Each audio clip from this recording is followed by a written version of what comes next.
आज हम ट्रेडिंग के लिए सबसे इंपॉर्टेंट कंसेप्ट समझेंगे। रेजिस्टेंस और सपोर्ट लेवल क्या होते हैं, कैसे बनते हैं, ये भी अगले वीडियो में हम समझेंगे।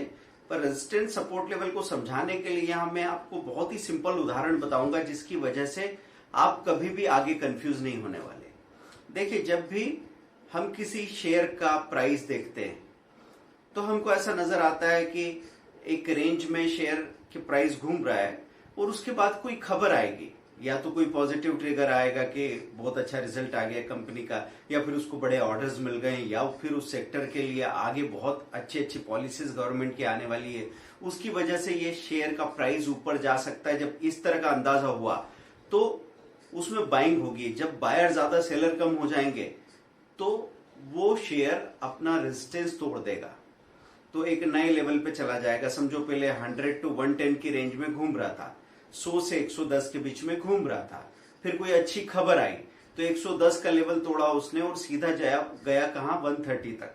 130 तक चला गया। 130 पे जाने के बाद में अचानक से जब जो लोग भी इस रेंज में एंट्री किए थे 100 to 110 के बीच में, उनके मन में अलग अलग समय पे ख्याल आएगा कि अब मेरे लिए काफी प्रॉफिट, मुझे निकल जाना चाहिए।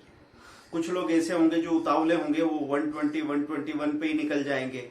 कुछ लोग थोड़े सब्र वाले होंगे, वो 124, 125 तक रुकेंगे।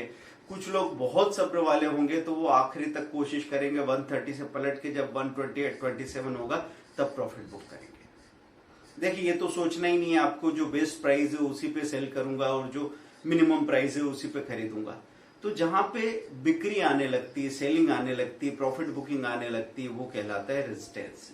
अब रेजिस्टेंस से वो 130 से गिरेगा तो वापस 100 पे ही चला जाए, 110 पे चला जाए, ऐसा जरूरी नहीं है। वो 130 से गिरा, करेक्शन हुआ, वहां से वो 118, 119 तक आ गया, लेकिन 110 तक नहीं आया। पिछला जो बॉटम था वहां तक नहीं आया, क्योंकि अभी पॉजिटिव ट्रेंड चल रहा है। तो बाजार की अगर सब कुछ निफ्टी, बैंक निफ्टी वगैरह पॉजिटिव चल रहा है, बाजार में कोई बुरी खबर नहीं है, तो 118 पे ही वापस बाइंग आने लग जाएगी। तो फिर से बाइंग आने लगी तो 118 पे आग गिरते गिरते जब प्राइस रुक गई तो ये सपोर्ट का काम करने लगा। तो बढ़ते बढ़ते जैसे एक R1 है 130 से फिर ऊपर दोबारा 118 तक आने के बाद में इस बार जब तेजी आई तो 145 तक चला गया, तो ये बन गया R2। R1, R2, फिर सेलिंग, फिर R3। ऐसे रेजिस्टेंस 1, रेजिस्टेंस 2, रेजिस्टेंस 3, ऐसे 3 लेवल होते हैं जहां पे प्राइस जाके, जहां पे सेलिंग आ गई थी, जहां पे ऐसे पिक्स बने, पहाड़ बना, फिर वहां से करेक्शन आया, फिर दूसरा ऊंचा पहाड़ बना R2, फिर वहां से करेक्शन आया, फिर तीसरा ऊंचा पहाड़ बना। ठीक है, ऐसे गिरावट के वक्त जहां प्राइस आके रुक जाती है वो सपोर्ट लेवल बन जाता है। एक सपोर्ट लेवल, दूसरा सपोर्ट लेवल, तीसरा सपोर्ट लेवल। अब इसको समझने के लिए एक एनोलॉजी मैं आपको दे रहा हूं। मैं हमेशा एक अपनी आम जिंदगी से जोड़ने की कोशिश करता हूं ताकि आप भूले ना, उसको कंफ्यूज नहीं होना है। देखिए, आप समझो एक मल्टी है जिसमें first floor, second floor, third floor, fourth floor है ना। तो मैं मान लेता हूं कि एक हवा का गुब्बारा है, ये समझो इस स्टॉक की प्राइस है। तो गैस का गुब्बारा टकराएगा कहां, जाके छत पे।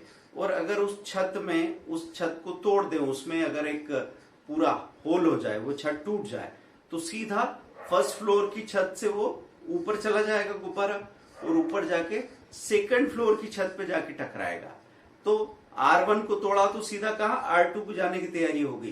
तो R1 जब टूटता है, एक रेजिस्टेंस लेवल टूटता है, तो अगले रेजिस्टेंस लेवल तक सीधे मूवमेंट आता है किसी शेयर में। इसीलिए आपको ये कभी लगता होगा कि जो शेयर बड़ी मुश्किल से 2, 3, 4% के मूवमेंट दिखाता है, अचानक एक दिन 12% क्यों चला गया, क्योंकि उसने वो रेजिस्टेंस तोड़ दिया और कोई अच्छी खबर आई तो बड़ा वॉल्यूम आ गया। उस बड़े वॉल्यूम की वजह से वो R1 से सीधा R2 तक चला गया।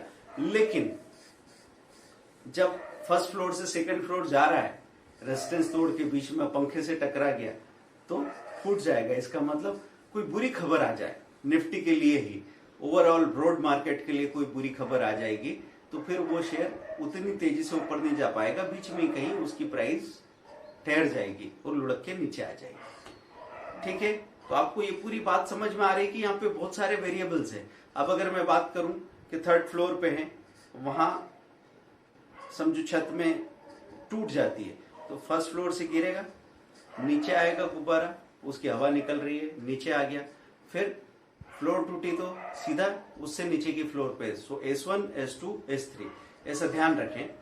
तो रेजिस्टेंस का ख्याल आपको ऐसे रखना है कि R1 R2 R3 एक इंट्राडे चार्ट में वो छोटी छोटी गैप पे होंगे, S1 S2 S3 छोटी छोटी गैप्स पे होंगे। आप arnometer.com में जाके इंट्राडे डिटेल्स में जाके देखते हैं R1 R2 और अप ब्रेकआउट, S1 S2 और डाउन ब्रेकआउट। अब आपको यहाँ पे खास बात ये समझनी है कि कई बार लोगों ने एक नॉर्मल सा ज्ञान बिखेरना शुरू किया। उन्होंने कहा कि भाई शेयर मार्केट सिंपल है, कोई शेयर नीचे आए उसको खरीद लो, फिर जब वो ऊपर चला जाए तो उसमें प्रॉफिट बुक करके बाहर आ जाओ, फिर जब वो ऊपर चला गया उसको शॉर्ट सेल कर दो, नीचे आएगा तो उसमें प्रॉफिट बुक कर लेंगे। लेकिन ये जो जनरल रूल है, ये एक जेनेरिक रूल लेके हम चल रहे हैं, ये सिर्फ रेंज में काम आता है दोस्तों। रेंज अगर टूट गई ना तो फिर आप उल्टे फंस जाएंगे। समझो अभी अपार इंडस्ट्री एक एग्जांपल है, चार्ट देखना, ये मैं आपको होमवर्क दे रहा हूं। अपार इंडस्ट्री 1200 से 1290 के बीच में घूम रहा था, कोई 10 दिन हो गए होंगे, क्योंकि पहले 1050 से वो 1200 के ऊपर आ गया, उसने 1280 1290 का हाई दिखा दिया और फिर वहां से थोड़ा करेक्शन आया, जैसे मैं आपको बता रहा हूं। तो 1290 से करेक्ट होते होते 1230 1240 तक आ गया। अब आपको ऐसा समझ में आया, देखो 90 आया तो वहां से ये नीचे आ गया। अब 30 पे किसने खरीदा तो 50 60 तक बिक गया है, तो आपको ऐसा लगने लगा यहाँ नीचे आता है, यहाँ पे लो, फिर वहां बेच दो, फिर वहां ऊपर जाता है, वहां शॉर्ट करो तो वो नीचे आ जाता है। 4-5 दिन आपको ये देखने को मिला, आपने जो सोचा वो सही में हो भी रहा था, लेकिन एक दिन उसने 1300 का लेवल तोड़ दिया, तो अपना इंडस्ट्री कहां चला गया, सीधा 1420 तक। तो रेजिस्टेंस तोड़ने पे आपको बाय करना होता है, क्योंकि वो बाधा जो ऊपर जाने में है वो खत्म हो गई है, इसलिए सीधा भागेगा।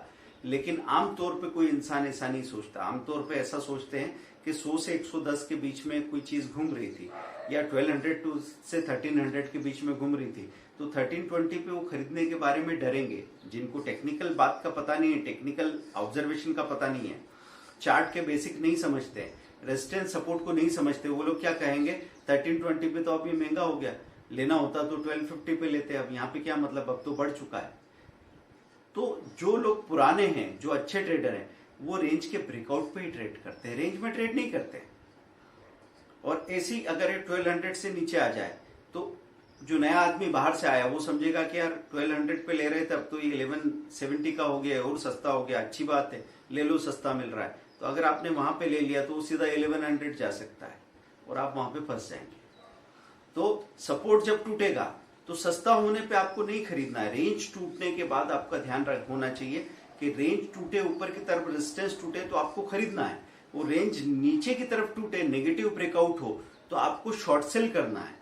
और ये बात पहले छोटे छोटे क्वांटिटी में प्रयोग करके देखना, तब आपको यकीन होगा कि हाँ ये चीज इसी तरीके से काम करती है। नहीं तो हम और महंगी चीजों को और ऊपर की प्राइस पे खरीद खरीद के तेजी करिए, हमसे पॉसिबल नहीं होगा। जो झुंझुनवाला साहब का तरीका था ना, वो तेजी में एवरेजिंग करते थे। बाकी लोग क्या करते हैं कि उनको यस बैंक फंस गया 200 का तो 150 पे और ले रहे हैं, फिर 150 पे ले रखा है तो 190 पे और ले रहे हैं, 90 से 50 पे और ले रहे हैं, वो 10 रुपए का हो गया, बर्बाद हो गए। तो सब लोग क्या करते हैं, मंदी में एवरेजिंग करते हैं, ये जाने बगैर कि क्या ये एवरेज करने लायक शेयर है, अगर ये नाव डूब रही तो इसमें मैं और लोग क्यों बिठा रहा हूं। और झुंझुनवाला साहब इसका उल्टा करते थे कि वो शेयर जब जैसा अपार इंडस्ट्री 1000 पे लिया, 1100 पे और ऐड कर लिए, 1200 पे और ऐड करके 1300 पे 1280 पे थोड़े खाली किए, जब नीचे आया तो 1240 पे और ऐड कर लिए और 1350 1400 पे एक बड़ा प्रॉफिट लेके बाहर हो गए, और एक टुकड़ा छोड़ दिया है 2000 पे बेचने के लिए। ऐसा किया जा सकता है, लेकिन आपको फंड के साथ में प्लानिंग होनी चाहिए, इतना फंड में लंबे समय रख सकता हूं, इतने फंड को मुझे जल्दी से फ्री करना है। क्योंकि एक बेसिक रूल मैंने आपको क्या बता रखा है कि 50% पैसा बाजार में डाल के 50% जो हाथ में रखता है उसका बाजार कभी कुछ बिगाड़ नहीं सकता, क्योंकि बचे हुए 50% पैसे से हम जैसे चाहे वैसे ट्रेड रिपेयर कर सकते हैं। अब आपका सवाल क्या है, सर ये ट्रेड रिपेयर क्या है? तो ट्रेड रिपेयर आप Pankaj Jain Hindi video trade repair करके देखेंगे तो आपको फ्री वीडियो मिल जाएगा। नहीं तो ट्रेड रिपेयर पे हमने पेड कोर्स भी बना रखा है कि जब भी आपका ट्रेड करप्ट हो जाए, चाहे इक्विटी में, फ्यूचर में, ऑप्शन में, इसको रिपेयर कैसे किया जा सकता है ये हमने आपको समझाया दोस्तों। तो अब जैसे इंट्राडे का मैंने R1 R2 R3 बोला, तो कैसा हो सकता है 1% पे, 2.5% पे, 4% पे। लेकिन यही चार्ट जब आप लंबा देखेंगे 1 साल का, तो आपको दिखेगा R1 R2 R3 कहां दिख रहे हैं, 15% पे, 30% पे, 55% पे। और यही जब 10 साल का चार्ट देखेंगे तो वही R1 R2 R3 कहां दिखेंगे आपको, 50% पे, 120% पे, 190% पे। तो वो रेंज बड़ी हो जाएगी। हर एक चार्ट में आपका काम क्या है, आपका काम है रेंज को देखना, और रेंज का हाईएस्ट पॉइंट की हाईएस्ट प्राइस, कैंडलस्टिक चार्ट खोल लो और उस कैंडल में जो सबसे ऊंची कैंडल है उसका हाईएस्ट पॉइंट हाई देख लो, नोट कर लो। और इधर नीचे की तरफ रेंज देखने में सबसे निचला पॉइंट है कैंडल का, जो लो, सबसे निचला लो, लोएस्ट लो, वो देख लो, उसको नोट कर लो। इसको आप रेंज मान के कंसीडर कीजिए। जब वो रेंज टूटे तो कैसे पता लगेगा, आप चौकीदारी नहीं कर सकते, इसलिए आपको वहां पे एक एक शेयर में या 5-5 शेयर का ऑर्डर लगा के छोड़ सकते हैं। जाल बिछा के रखो, जैसे ही जाल में मछली फंसेगी वैसे ही फिर बाद में आप अपनी क्वांटिटी ऐड करके बड़ी पोजीशन बना लेंगे, कर सकते हैं। जैसे आप समझो कि 3 सेक्टर के 3 शेयर्स को हम ट्रैक कर रहे हैं, तो रेजिस्टेंस पे बाइंग लगा रखी है, सपोर्ट लेवल टूटने पे शॉर्ट सेलिंग लगा रखी है एक एक शेयर में। और जैसे ही कोई ट्रेड एक्टिवेट हुआ वैसे ही हमने फिर फ्यूचर या ऑप्शन में पोजीशन बना ली, क्योंकि नेगेटिव ब्रेकआउट हुआ तो पुट खरीदा या फ्यूचर शॉर्ट किया, पॉजिटिव ब्रेकआउट हुआ तो कॉल खरीदा या फ्यूचर लॉन्ग किया, और आपने एक बड़ा प्रॉफिट बनाया। क्योंकि उस वक्त क्या हुआ है, पॉजिटिव ब्रेकआउट या नेगेटिव ब्रेकआउट हुआ है। रेंज में जो आप समझते हैं, वो रेंज में जो भी ज्ञान आपको मिल रहा है वो आपको ट्रैप करने के लिए है।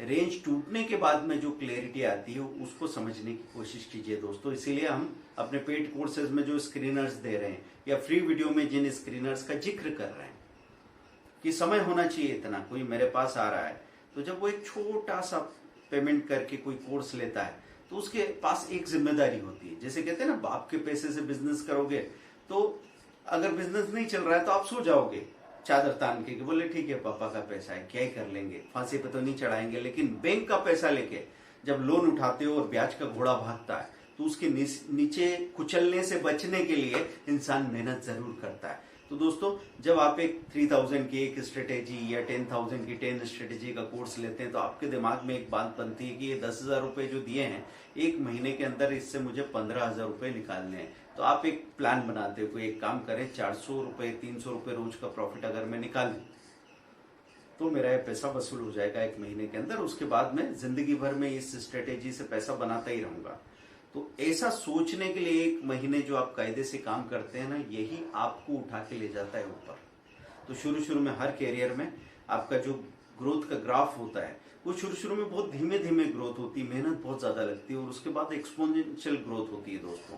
तो ये अगर आप किसी भी कैरियर में समझ गए ना, तो फिर आप यहीं पे 10 मिनट के अंदर जितना पैसा कमाएंगे उतना आपके दोस्त 10-10 घंटे की नौकरी करके, वो भी अपने बॉस के इंस्ट्रक्शन पे, तब भी उतना पैसा नहीं बना सकते। लेकिन धीमी आंच पे सेकोगे तो केक टिक सीखेगा, नहीं तो ऊपर से जल जाएगा केक, अंदर से कच्चा रह जाएगा।